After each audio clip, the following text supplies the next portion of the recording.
My parents secretly forged my signature to secure a $200,000 loan for my sister's wedding. When I showed up, I realized they had given me the wrong address. I called my sister, and she laughed, saying the ceremony was over and that cheap people like me weren't allowed. So, I planned a shocking surprise upon her return. At 32 years old, a few months back, I got a call from the bank about a $200,000 loan application. The strange thing was, I hadn't applied for any loan and knew nothing about it. Later, I found out my parents had taken out the loan in my name to pay for my sister Melissa's dream wedding. Melissa, now 27, has always been spoiled, and I was never close to her.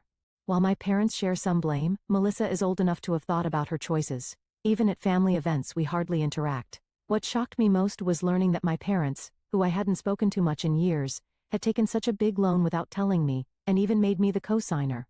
Melissa has been with her fiancé Kevin for about a year, and they got engaged a few months ago. The loan was for their wedding, but I wasn't even invited. Honestly, I expected not to be invited, so it didn't bother me much. My parents never mentioned anything about the wedding, so I didn't think it was an issue. After the bank call, I immediately called my parents. At first, I thought there had to be a mistake, but they quickly admitted it. They even defended Melissa, saying it was natural for me, as her sister, to help with her wedding, even if it meant using my name for the loan. Apparently, Melissa had told my parents she needed money for the wedding, and they couldn't say no. What's surprising is that both Melissa and Kevin have jobs and should be able to afford their own wedding. Still, they claimed they couldn't handle the costs themselves. My parents said Melissa wanted an extravagant wedding, which pushed the expenses too high. They even asked Kevin's parents for help, but they refused and set clear limits. So why couldn't my parents do the same? I refused to agree to the loan, but my parents went as far as forging my signature. They thought asking me for permission would be too much trouble, so they didn't even bother to inform me. When I found out, I couldn't hold back my anger, but by then, the loan was already approved, and it was too late to stop it. Determined to fix the situation, I decided to take my parents to court. My father kept insisting, "It's only natural for you to help your sister. We're family." He tried to guilt me, saying, "Filing a lawsuit will only hurt the family," using my sister as an excuse. After hanging up in frustration, it became clear that my father cared more about Melissa's wedding than the fact that they had committed fraud. That was when I made up my mind. I informed my parents I was taking legal action and prepared to cut ties with them. I called the bank to request copies of the documents related to the loan, and began planning my legal steps carefully to minimize any unnecessary fallout. I also consulted a lawyer to fully understand the situation and ensure I was ready for what lay ahead. While reviewing a loan contract, I felt overwhelmed. What stood out to me was the condition that the loan had to be repaid within 3 years, a massive responsibility I never agreed to take on. My parents knew I was planning to start my own business soon. I had spent months securing funding and finding investors, and they were aware I intended to quit my job, which meant I wouldn't have a steady income for a while. Despite this, they had shown no concern for my plans. They had dragged me into a situation where even one missed payment could force me to repay the entire $200,000 loan. Feeling betrayed, I decided to take things a step further. I logged onto Facebook and searched for Melissa's fiancé, Kevin. In that moment, something inside me shifted. If my family had put me in this mess, I felt it was only fair for everyone to know the truth. I wrote a detailed message explaining how my parents had taken out a loan in my name, forged my signature, and handled all the paperwork without my consent. I advised Kevin to break off the engagement and think carefully about marrying into a family that could commit such actions. I didn't stop there. I sent the same message to Melissa's friends, relatives, and even my parents. I felt they all deserved to know what had happened. But deep down, I couldn't help but wonder if I had gone too far. I wanted to find out if my sister knew about the loan. She was always close to our parents, so it was hard to believe they'd do something like this without her knowing. When I started asking questions, my parents were furious. They begged me to take back what I had said and repeatedly contacted my sister. It turned out she had no idea about the loan or that I was made the co-signer. When she found out, she was upset about being lied to and angry that she would now have to cover the wedding costs herself. She was furious with our parents. As expected, my mother became emotional, blaming me for ruining everything and saying I had no right to get involved. My parents were angry that I told Kevin and his family the truth, but I ignored them. Looking back, I wondered if it was really necessary to support my sister so much. My parents had planned to deceive me just to give her the money. Then, I heard from my sister. She told me, "I didn't know about the loan, but you should have talked to the family before telling Kevin and his family." She accused me of ruining her wedding and her relationship. She wasn't entirely wrong. I should have talked to the family first. But did she truly know nothing about it? I started to feel uneasy. Had I gone too far by exposing the truth? Did I make the right choice? Dragging Kevin's family into this created a lot of chaos. Still, I stayed firm in my decision to take legal action. The bank responded, saying they would investigate the fraudulent loan application. Since the loan wasn't fully processed, I wouldn't be held responsible for any payments. That was a relief. A few days later, I managed to find contact information for Kevin and his family. Meanwhile, my phone wouldn't stop ringing. Calls and messages from my parents, relatives, and friends poured in. My sister also messaged me angrily, saying, "You've made a private family matter public. You went too far." She later called and said Kevin and his family were reconsidering the wedding because of what I had told them. I felt completely confused. She accused me of ruining her life, saying I had destroyed her future. She insisted she didn't know anything about the loan, or that my parents had made me the co-signer. Hearing my sister blame me left me stunned. She told me that if I had a problem, I should have spoken directly to our parents instead of cutting ties. When I emailed Kevin and his family, I admit I was very angry. But at the time, I didn't think I was wrong. I asked my sister, "You knew about all this, didn't you?" But she kept saying, "It's none of my business." I reminded her how our parents had always prioritized her over me, always saying yes to her, and now they had committed fraud in my name just to fulfill her wishes. She refused to accept this easily, and since she didn't seem to be lying, I started to wonder if I had been wrong to think she was involved. I wasn't sure if I could trust her, but I wasn't ready to let it go so quickly. The next morning, my mother called me. She was crying and begging me to reconsider. She told me that Kevin had broken off his engagement with my sister. I was shocked. My sister hadn't mentioned anything about it when I spoke to her the night before. She only said the situation was hard, without saying anything about the engagement ending. Hearing this left me speechless. My mother told me how devastated my sister was and how much she blamed me. It seemed my suggestion for Kevin to rethink the engagement made him realize how serious the situation was. My mother went on, accusing me of ruining my sister's life, tearing our family apart, and causing everyone so much pain. I listened quietly, feeling both guilty and oddly certain that I had done the right thing. Deep down, I couldn't deny a small sense of satisfaction in seeing my parents face the consequences of their actions. But I also felt sorry that my sister's wedding plans had fallen apart. When my mother finished talking, I firmly told her, "I'm not going to apologize for telling the truth. Let's not forget you committed fraud. I'm not the villain here." I criticized my parents for signing those documents without my consent. But my mother still didn't seem to understand the seriousness of what they had done. For the rest of the week I felt drained, but my mother kept repeating that I should have ignored everything for the sake of keeping the family together and maintaining peace. I managed to avoid contact with my family, but rumors started spreading quickly. Relatives began sharing their opinions about what had happened. Some supported me saying, "You have every right to be upset," while others said, "You shouldn't have made this a public family issue." During this time, my sister started posting a lot on social media, venting her feelings without naming anyone directly. Whether it was about me, her friends, or someone else, it was clear she was upset. I felt uneasy seeing people who didn't fully understand the situation, offering her sympathy and support. They wrote things like, "Some people just want to see others suffer," or "The worst betrayal comes from your own family." I didn't want to get involved in a social media argument with my sister, so I stayed silent. A few days later, my sister contacted me again. She was still upset but calmer this time. She told me, "The engagement is officially off. I'm breaking up with Kevin, and his family has completely cut ties with me." She also mentioned that she was moving out of their shared home and staying with a friend for a while. Then she said something that completely shocked me. She admitted she had known about the loan all along. After repeatedly claiming she had no idea and wasn't involved, she finally confessed she had been aware of it from the beginning. "I thought everything would work out once the wedding was over," she said. "I didn't think it would turn into such a big problem."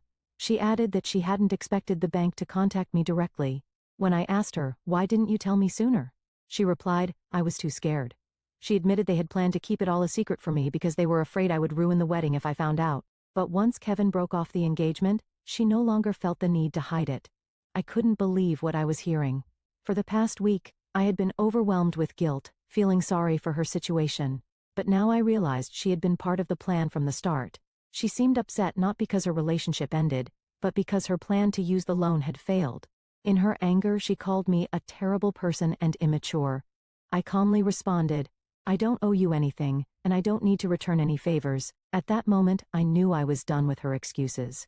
I realized how broken our family relationships had become, and I knew there was no fixing them. After talking with my sister, I felt a strange sense of relief, like a weight had been lifted. My family had never truly cared about me, and I no longer felt the need to worry about people who were indifferent to me. But that conversation didn't change the mess left behind. Even though I hadn't spoken to my parents in a while, they kept trying to contact me over the next few weeks. Our relationship only got worse. Relatives called me constantly trying to convince me to drop the lawsuit.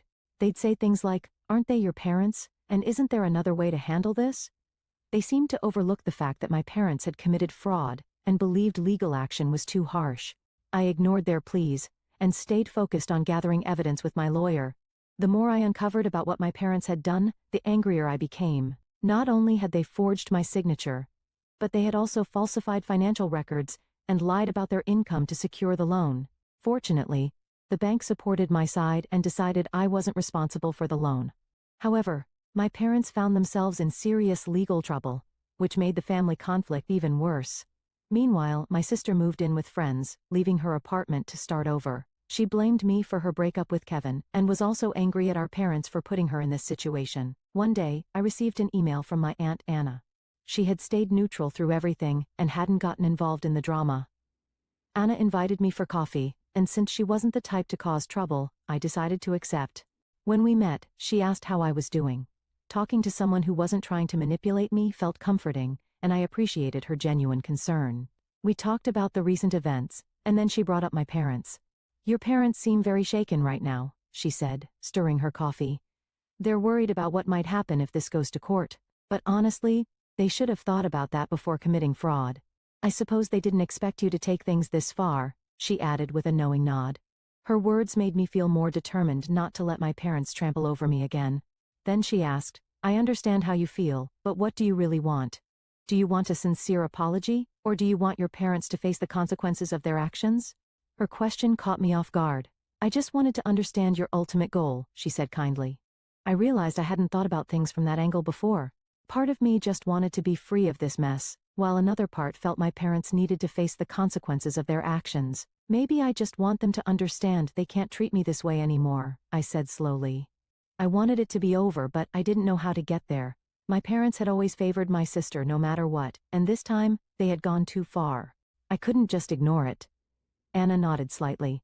"I completely understand how you feel," she said, "but that's not how your parents see it. To them, they see you as the one causing all the problems." Her words stung, but I appreciated her honesty. Deep down, I already knew this was how my parents thought. As Anna said, they would never admit their mistakes. She hugged me and encouraged me. "Stay strong," she said. "You're not wrong in how you feel. Even if your parents can't admit their faults, what you're doing shows more integrity than anything they've done to you." After our talk, I spent a lot of time thinking about what I truly wanted. While I knew my decision might put more strain on the family, I started to wonder if taking this to court was the right path, or if there might be another way to resolve it. A few days later, my lawyer called with news. My parents' attorney had proposed an out-of-court settlement. Hearing this made me anxious. My parents were willing to pay a significant amount of compensation if I agreed to drop the lawsuit. I wanted to move forward, but I wasn't sure if I should forgive them so easily. The settlement offer was more than enough to avoid a lengthy legal battle while still holding them accountable financially. With my lawyer, I carefully reviewed the details. The money would ease my financial worries and give me the freedom to focus on my business, freeing me from the stress that had weighed me down for so long. But even as I considered accepting the offer, a part of me worried it might make my parents think I had forgiven them. Still, this settlement felt like a small victory. In the end, it gave me a chance to move on and focus on my future. I decided to accept the offer, agreeing to drop the lawsuit in exchange for my parents paying the compensation. While this resolved my immediate issues, my parents still faced fraud charges from the bank. It wasn't the perfect outcome, but once the paperwork was completed and everything was finalized, I felt a sense of relief. With the lawsuit behind me, I no longer had to worry about the mess. However, this decision changed my relationship with my family forever. The tradition of spending holidays together was gone, and after this, there would be no more family gatherings. I thought I'd feel at peace, but instead, it felt like we had become strangers, tied only by blood and a shared past. The settlement gave me the freedom to focus on starting my new business, which was a positive step forward, yet it was hard to fully let go. Even weeks later, the events replayed in my mind, and I had to accept that my relationship with my family would never be the same. Though they were still alive, it felt as if I had lost them forever. I didn't want to reach out, and I knew they wouldn't either.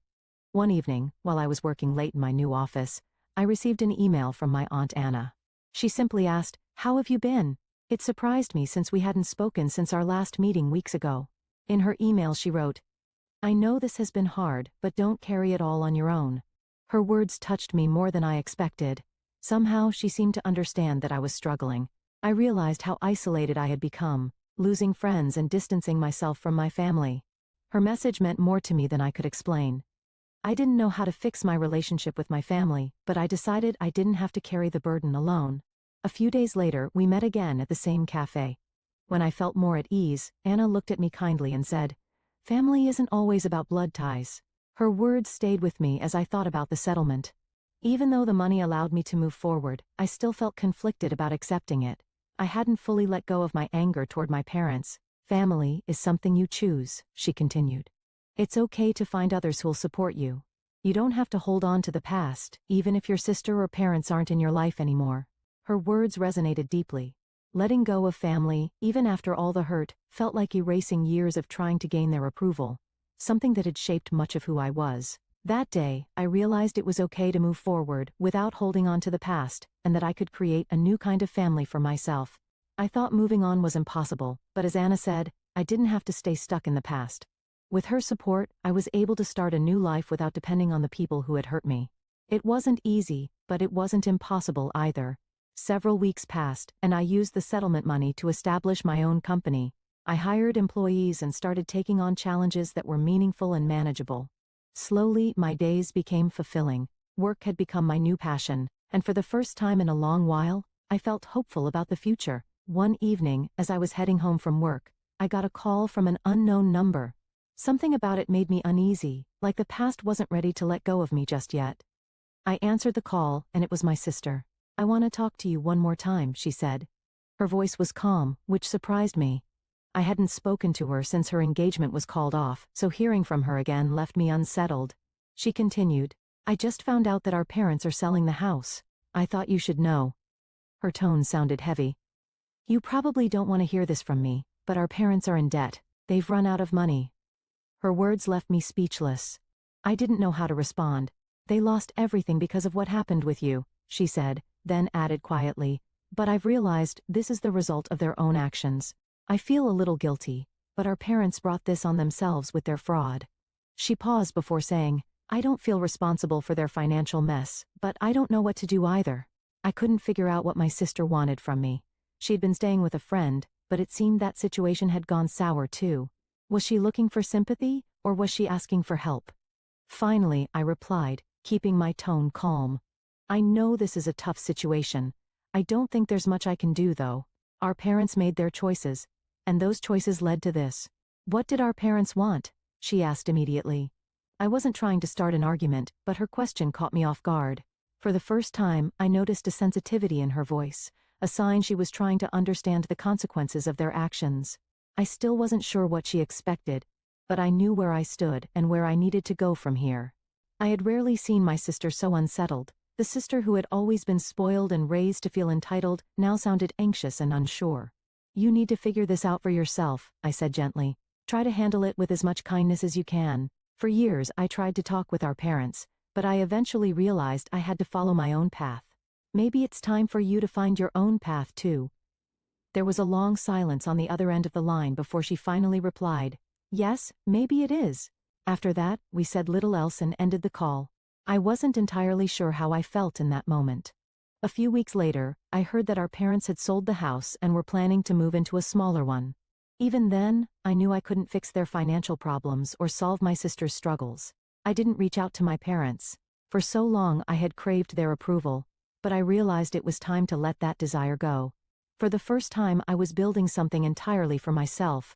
With the settlement money, I had established my own company and started a new chapter. It hadn't been an easy journey, but I finally felt free from my parents' expectations and control. I was no longer someone overlooked. I was someone who mattered, someone who could shape their own future. And now I was ready to walk forward and live my life to the fullest.